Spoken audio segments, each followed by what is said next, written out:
बिस्मिल्लाहिर्रहमानिर्रहीम। अस्सलाम वालेकुम नादरीन, आप यूट्यूब चैनल देख रहे हैं, मैं इमरान खान हूँ।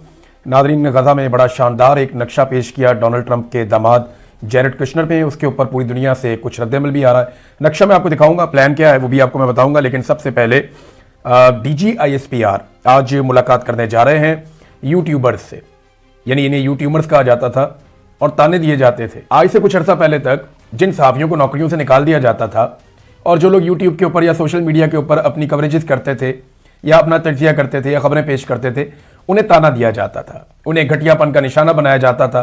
लेकिन ये एक बहुत बड़ी हकीकत है जिससे सबसे पहले इमरान खान साहब ने समझा और वो समझ गए कि पाकिस्तान का सोशल मीडिया ये पाकिस्तान का फ्यूचर मीडिया है। तो इन्होंने कंट्रोल तो कर लिया सारा का सारा, मिलिट्री एस्टेब्लिशमेंट ने, अखबारात भी कंट्रोल हो गए, टेलीविजन भी कंट्रोल हो गए, लेकिन वहां से काम बना नहीं, वहां से बयानिया नहीं बना। और अब पाकिस्तान की मिलिट्री एस्टेब्लिशमेंट ने अपनी ज़ेरे निगरानी कुछ डिजिटल मीडिया के प्लेटफॉर्म्स बनाए, लेकिन जो भी प्लेटफॉर्म वो बनाते हैं वो बड़ी जल्दी बेनकाब हो जाता है। सबको पता चल जाता है कि ये प्लेटफॉर्म उनका है और फिर उसके बाद वो प्लेटफॉर्म भी फारिग हो जाता है। तो अब जनाब उन्होंने यूट्यूबर से मुलाकात करने का फैसला किया। बहुत सारे यूट्यूबर्स को ये दावत दी गई पहले, फिर उन्हें कंफर्मेशन की कॉल आई और उन सबसे कहा गया कि DGISPR आपसे मुलाकात करेंगे। अब क्योंकि मैं भी यूट्यूब के ऊपर वीडियो करता हूं, साबिर शाकिर भाई भी करते हैं, मोहित पीरजादा साहब भी करते हैं और बहुत सारे लोग हैं वो भी करते हैं, वजाद सईद खान साहब हैं वो भी यूट्यूब पे करते हैं, यहाँ नजम बाजवा साहब रहते हैं। पाकिस्तान से बाहर जो लोग हैं उनकी बात कर रहा हूं, जो जर्नलिस्ट हैं और वो यूट्यूब के ऊपर वीडियोस करते हैं। तो फिर हमारा भी हक बनता है कि हम सवालात करें और हमें भी सवालात करने की इजाजत होनी चाहिए। गो कि आजकल हमारे बारे में कुछ ज्यादा अच्छा नहीं सोचते DGISPR या उनके अदारा। लेकिन चले, मैं इदारा को तो मैं नहीं कह सकता, फौजी तो हमारे भाई हैं बहुत सारे और बड़ा प्यारा उनसे एक दिल का ताल्लुक है, एक रिश्ता है जो कभी खत्म नहीं हो सकता। लेकिन ये फौजी की आदत आती जाती रहती है, कभी कोई आता है एक पॉलिसी ले आता है, दूसरा आता है एक और ले आता है। ये नौजवानों से भी जा जाकर मिलते हैं कॉलेजेस में। तो चंद सवालात हैं जो इनके सामने जरूर रखे जाने चाहिए। तो जो हमारे दोस्त जा रहे हैं उनसे गुजारिश है कि ये 12 सवालात हैं जो मैं आपके सामने रख रहा हूं, ये आप DGISPR से जरूर पूछें। और अगर DGISPR का महकमा ये सुन रहा है और मुझे पता है मेरी वीडियो वो सुनते हैं, तो वो ये 12 सवालात लिखकर DGISPR के सामने रख दें। मैं उम्मीद करता हूं कि वो इनके जवाब दे देंगे। नंबर 1, आप कहते हैं कि आपका सियासत में कोई किरदार नहीं है, मगर आपके वजीर दिफा ये कहते हैं कि जनरल बाजवा ने जितनी घटिया सियासत की उतनी तो किसी ने भी नहीं की। आप जनरल बाजवा के साथ भी DGISPR थे, आप जनरल आसिम मुनीर के साथ भी DGISPR हैं। क्या आप ये बता सकते हैं कि जनरल बाजवा के दौर में भी आप यही कहते थे कि हमारा सियासत से कोई ताल्लुक नहीं, आज भी आप यही कहते हैं कि आपका सियासत से कोई ताल्लुक नहीं, तो क्या आपका वजीर दिफा झूठ बोल रहा है? तो सियासत से फौज के ताल्लुक के ऊपर जरूर एक सवाल पूछें और मिसालें देकर पूछें। नंबर 2, आप ये कहते हैं कि आपके इदारे में अकाउंटेबिलिटी है। 4 मरतबा आपके इदारे के जर्नैलों ने पाकिस्तान के आईन को बराह रास्त आकर तोड़ा और मार्शल लॉ लगा दिए। इनमें से एक भी मार्शल लॉ लगने वाले डिक्टेटर के खिलाफ क्या आज तक कोई कोर्ट मार्शल हुआ? क्या कोई कानूनी कार्रवाई हुई? क्या इदारे ने कोई कार्रवाई की? क्या किसी को कोई सजा दी गई? मैं सिर्फ 4 डिक्टेटर्स की बात कर रहा हूं जिन्होंने बराह रास्त आकर मुदाखलत कर दी और हुकूमतों पर कब्जा करके आईन को तोड़ दिया। जो लोग बराह रास्त नहीं आए और उन्होंने हुकूमतों के खिलाफ साजिशें की वो अलग है। तो अगर अकाउंटेबिलिटी है फौज के अंदर बतौर इदारा, तो इन डिक्टेटर्स में से किसको सजा हुई इसकी तफसीलात बता दीजिए। नंबर 3, हमेशा सियासतदान ही जेलों में क्यों जाते हैं? हमेशा सदर और वजीर आजम ही जेलों में क्यों जाते हैं? आज तक कभी कोई आर्मी चीफ जेल में क्यों नहीं गया? खास तौर पर जो 4 डिक्टेटर थे उनमें से कोई भी जेल में क्यों नहीं गया? नंबर 4, इस्तिस्ना जब अंबिया इकराम ने नहीं लिया, जब खुलफाए राशिदीन ने नहीं लिया, जब अहले बैत को इस्तिस्ना नहीं मिला, जबकि जय्यद उलमा इकराम पाकिस्तान के ये कह चुके हैं कि ये शरीयत के खिलाफ है, इस्लाम के खिलाफ है और कुरान मजीद की तालीमात के खिलाफ है, तो आपके इदारे के सरबराह ने ये इस्तिस्ना क्यों कबूल किया? नंबर 5, आप 9 मई की माफी का तकाजा करते हैं कि एक सियासी जमात जिसने 9 मई को कुछ ऐसी हरकत की जो आपको पसंद नहीं आई, वो ये कहते हैं जी हमने नहीं की, आपने की। चले जो भी है, आप ये कहते हैं कि 9 मई की माफी का आप तकाजा करते हैं कि माफी मांगी जाए और कई मरतबा आप अपनी प्रेस कॉन्फ्रेंस में खुद ये कह चुके हैं कि इंतशार छोड़ें और सदके दिल से माफी मांगे। मगर आज तक आपके इदारे ने मुल्क टूटने की माफी क्यों नहीं मांगी? आज तक आपने यहां पे डिक्टेटरशिप बार बार लाने के लिए या मार्शल लॉ लगाने के लिए माफी क्यों नहीं मांगी? क्या आपको माफी नहीं मांगनी? नंबर 6, पाकिस्तानी फौज से मुंसलिक इदारे कारोबार क्यों करते हैं? क्या अमेरिका, बरतानिया, यूरोप, भारत, चीन, रूस या दुनिया की कोई भी बड़ी फौज कारोबार करती है? और अगर आप पाकिस्तान में कारोबार करते हैं तो इन कारोबारों पे आपको किस किस्म की इम्यूनिटी या टैक्सेस में छूट यानी कितनी छूट आपको मिलती है, दीगर मामलात में आपको कितनी सब्सिडी और कितना छूट आपको मिलता है कारोबार करते हुए, ये भी तफसीलात शेयर करते हैं।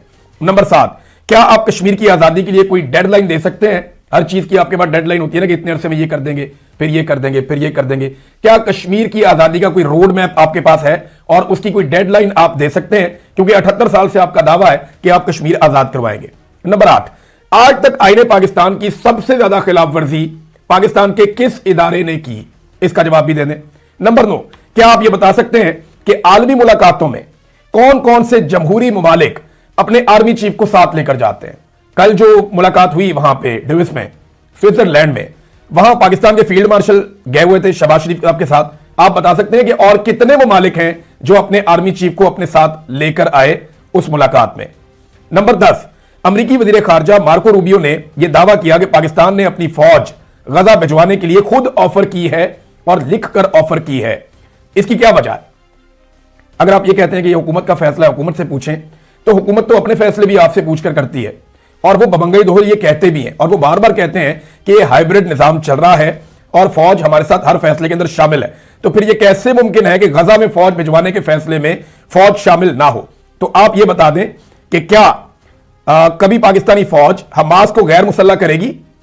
क्योंकि डोनाल्ड ट्रंप का नुक्ता नंबर 1 यही है, वो यही कहते हैं कि पाकिस्तानी फौज जो है वो हमास को गैर मुसल्ला, यानी जो भी फौज आएगी वो हमास को गैर मुसल्ला करेगी और पाकिस्तान अपनी फौज भिजवाने की अर्जी पहले ही डाल चुका है। इसके बारे में आप जवाब दे दें दोनों सवालों के। नंबर 1 कि जो मार्को रूबियो ने कहा वो ठीक है या गलत है कि हम फौज भिजवाने के लिए दरखास्त कर चुके हैं। नंबर 2, जो डोनाल्ड ट्रंप ने कहा कि जो फौज जाएगी वो हमास को गैर मुसल्ला करेगी, आप इस पे क्या राय रखते हैं?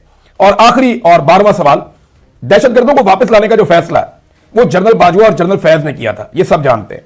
पीटीआई का मुतालबा है कि, और उनका ये कहना है, वो बड़ा क्लियरली कहते हैं कि हमने ऐसा कोई फैसला नहीं किया था, बल्कि ये फैसला उनकी हुकूमत गिरने के बाद हुआ था।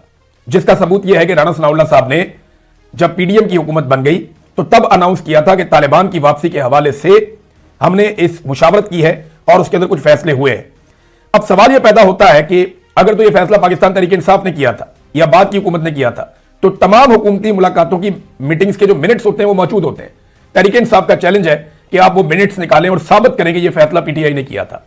हालांकि जो शवाहिद मौजूद हैं वो ये बताते हैं कि यह फैसला पाकिस्तान तहरीक इंसाफ की हुकूमत गिरने के बाद हुआ, दहशतगर्द भी उनकी हुकूमत गिराने के बाद लाए गए और इसकी शदीद मुखालफत मुराद सईद ने और पाकिस्तान तहरीक इंसाफ ने की थी। मैंने खुद भी इस पे बहुत सारे वीलॉग किए थे। तो डीजीआईएसपीआर से जानना चाहते हैं कि दहशतगर्दों को लाने वाले इन जर्नैलों से क्या आज तक कोई पूछगछ हुई या नहीं हुई?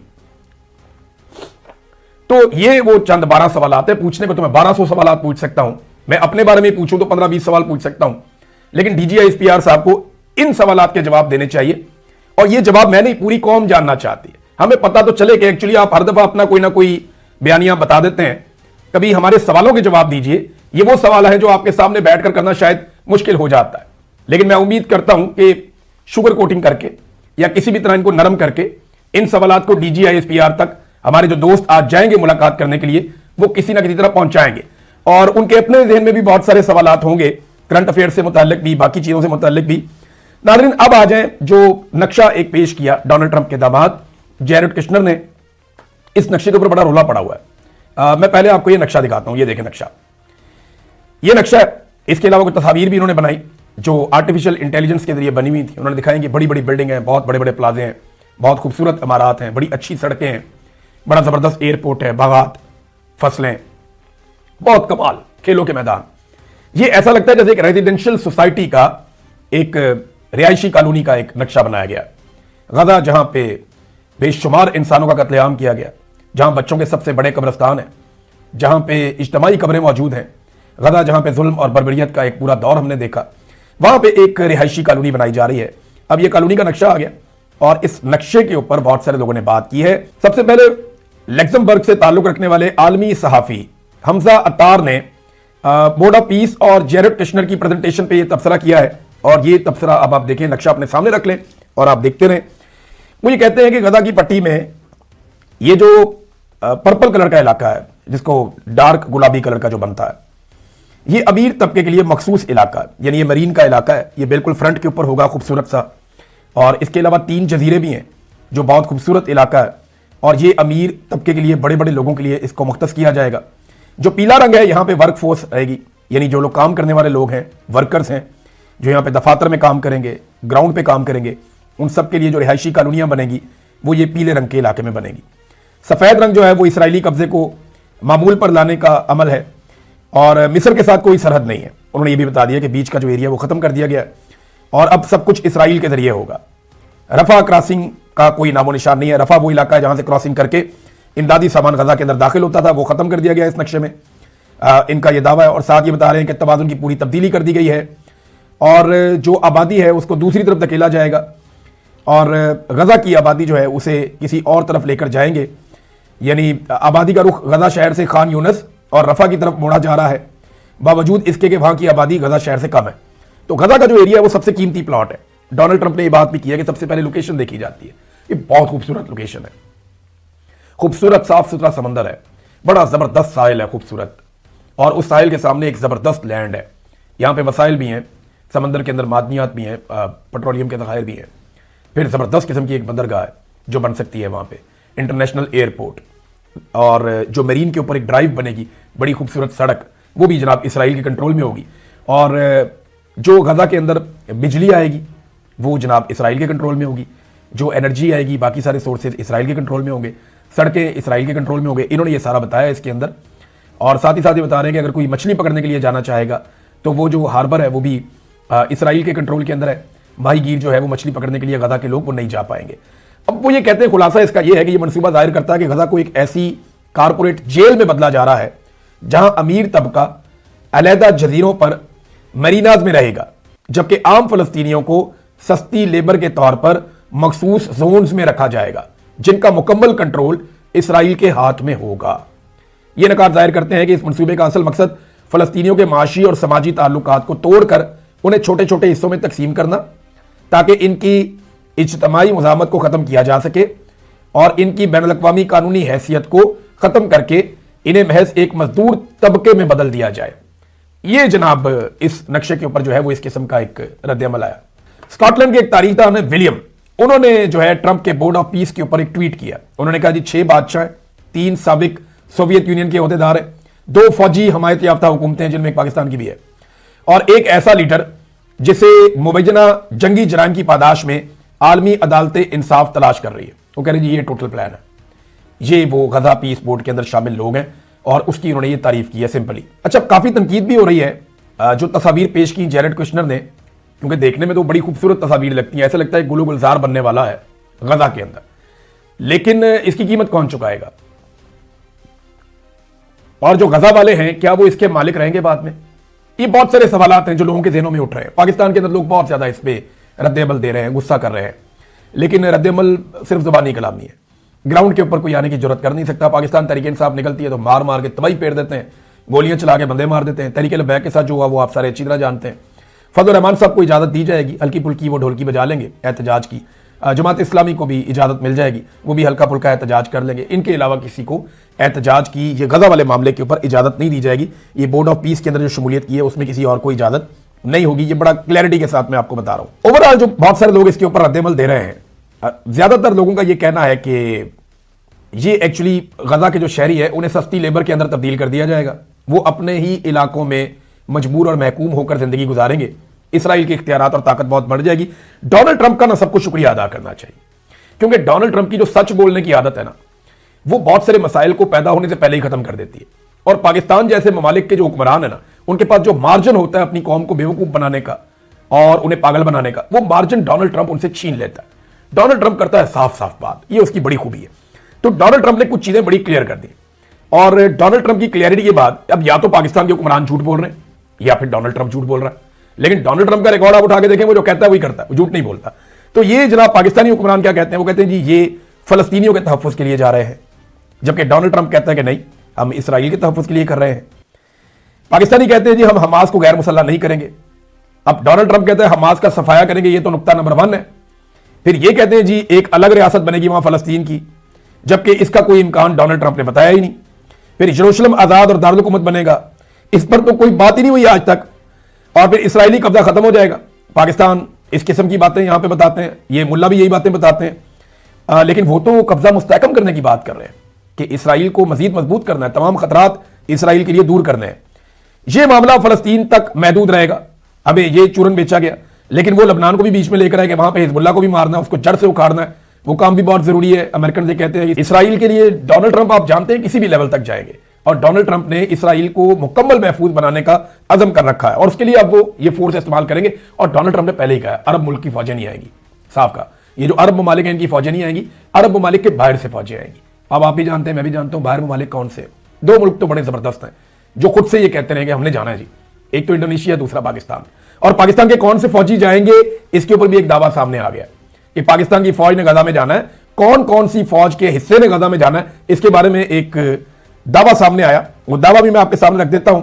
बहरहाल इसराइल के खिलाफ जो जंगी जराइम है उसके ऊपर पाकिस्तान बड़ी बात करता है कि हम तो इसराइल के खिलाफ हैं, जंगी जराइम के ऊपर सजा होनी चाहिए, जबकि यहां पे डोनाल्ड ट्रंप कहते नहीं जी इसराइल के साथ मिलकर काम करेंगे और इसराइल के तहफ़्फ़ुज़ के लिए काम करेंगे। तो या तो डोनाल्ड ट्रंप झूठ बोल रहे हैं या पाकिस्तानी हुक्मरान झूठ बोल रहे हैं। अगर ट्रैक रिकॉर्ड को देखें तो पाकिस्तानी हुक्मरान झूठ बोलते हैं, पाकिस्तान की एस्टेब्लिशमेंट भी झूठ बोलती है, पाकिस्तान के हुक्मरान भी झूठ बोलते हैं। डोनाल्ड ट्रंप का ट्रैक रिकॉर्ड देखें तो वो बोलता है, वो करता है, वो मिला वाला झूठ नहीं बोलता, उसको जरूरत भी नहीं है, उसने जो जो बातें की थी वो उस तरफ बढ़ रहा है। एक बड़ा ट्वीट शहबाज शरीफ का वायरल हुआ। शहबाज शरीफ साहब ने 2020 में जब डोनाल्ड ट्रंप ने यही प्लान दिया था ना, तो इसके ऊपर 2020 में उसने क्या रद्देमल दिया था जब इमरान खान की हुकूमत थी, तब शहबाज शरीफ ने लिखा था president Trump's middle east peace plan essentially legitimizes Israeli annexation of Jerusalem and illegal settlements on the land of Palestinians. An unjust, biased and oppressive peace plan has rightly been torn into pieces by Palestinians. उस वक्त बहुत खिलाफ थे कि जनाब ये अच्छा है, इसको टुकड़ों में फाड़ के फेंक दिया, फलस्तीनियों ने फर्क कर दिया, ये जो है ना ये बड़ी ज्यादती है, ये बड़ा जुल्म है, ये इलीगल है, ये जनाब गैर कानूनी सेटलमेंट्स करने जा रहे हैं, तो डोनाल्ड ट्रंप का प्लान ठीक नहीं है। उस वक्त शहबाज शरीफ जो है ना इस तरह की बातें करते थे। आज वो शहबाज शरीफ उस तरह की बातें नहीं करते। नाज़रीन, अली मुस्तफ़ा है और अली मुस्तफ़ा बताते हैं, ये इनकी जानिब से एक ब्रेकिंग न्यूज आई है। कनाडा में मुकीम टीआरटी के साबिक सहाफ़ी अली मुस्तफ़ा ने यह खबर दी है, और ब्रेकिंग न्यूज इनकी यह है कि पाक फौज के यूनिट्स 19 लांसर्स, 13 लांसर्स और 5 हॉर्स को गजा में तैनाती के लिए नामजद कर दिया गया है।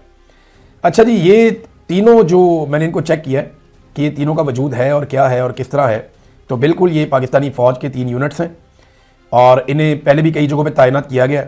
ये 1857 की जो जंग आज़ादी थी यहाँ पे उसको कुचलने के लिए भी यूनिट इस्तेमाल हुए थे तीनों, और ये बरतानिया के ताज के ज़ेर असर पहले तीनों काम करते रहे। बहुत पुराने यूनिट है और मुख्तलिफ जगहों के ऊपर इनको पहले तैनात किया गया है, और अब इन तीनों को मुबैना तौर पर इस खबर के मुताबिक गजा भिजवाया जाएगा। इस पर भी DGSPR बता सकते हैं कि ये तीनों यूनिट्स जा रहे हैं या नहीं जा रहे हैं, या पाकिस्तानी फौज जाएगी या नहीं जाएगी। वो सवालात के अंदर एक सवाल मैंने इस हवाले से भी रखा हुआ था। नाज़रीन, जाते जाते एक और बड़ी इंटरेस्टिंग आपको मैं खबर देता हूँ। पाकिस्तान की अदालतों में ना एक रूल होता था, और वो कानून ये था कि अदालतों के अंदर 70 साल से ऊपर की उम्र का जो कैदी है वो जैसे ही अपना केस लेकर आएगा अदालत उसको प्रायोरिटी पे सुनेगी। 70 साल के आदमी की उम्र ज़्यादा होती है ना, वो कहते हैं फटाफट सुनो इसको, निकालो इसको बाहर, तो प्रायोरिटी के ऊपर सुनेगी। लेकिन अब एक अदालत की इस्लाहात के नाम के ऊपर एक तब्दीली कर दी गई है, और अदालती इस्लाहात में इस उम्र को 70 से बढ़ा के 80 कर दिया गया है। वजह पता क्या है? यास्मीन राशिद साहिबा की उम्र 70 से ऊपर है, इमरान खान साहब की उम्र 70 से ऊपर है, शाह महमूद कुरैशी साहब भी गालिबन 70 से ऊपर है। तो ये जो 70 से ऊपर के कैदी हैं ना, ये इस सहूलत को हासिल ना कर लें, इसलिए इसको 80 साल कर दिया गया है। आप अंदाजा करिए रिजीम कैसा है। वोट डालने के लिए बंदा मेच्योर होना ज़रूरी है, 18 से 25 कर दो, और इंसाफ लेने के लिए कैदी का और ज़्यादा बूढ़ा होना ज़रूरी है, तो बंदा 70 से 80 कर दो। ये निज़ाम एक एक काम भी करता है ना, इमरान खान को ज़हन में रख के करता है। ये कोई ऐसा काम नहीं कर सकते जो करते हुए इमरान खान इनके दिमाग में ना हो। कैसी तबाही फिरी है इस आदमी ने, एस्टेब्लिशमेंट को उस दीवार के साथ लगा दिया, सियासतदानों को इस दीवार के साथ लगा दिया, सबको खड़ा करके सबकी औकात दिखा दी, और पाकिस्तान के असल मसाइल पाकिस्तानियों के सामने आ गए। अब दिल करता है तो हल कर लीजिए। 8 फरवरी आ रहा है, पहला इम्तिहान है। अगले वीलॉग में इस पर बात करेंगे। अब तक के लिए इतनी, अपना ख्याल रखिएगा, अपने चैनल का भी। अल्लाह हाफ़िज़।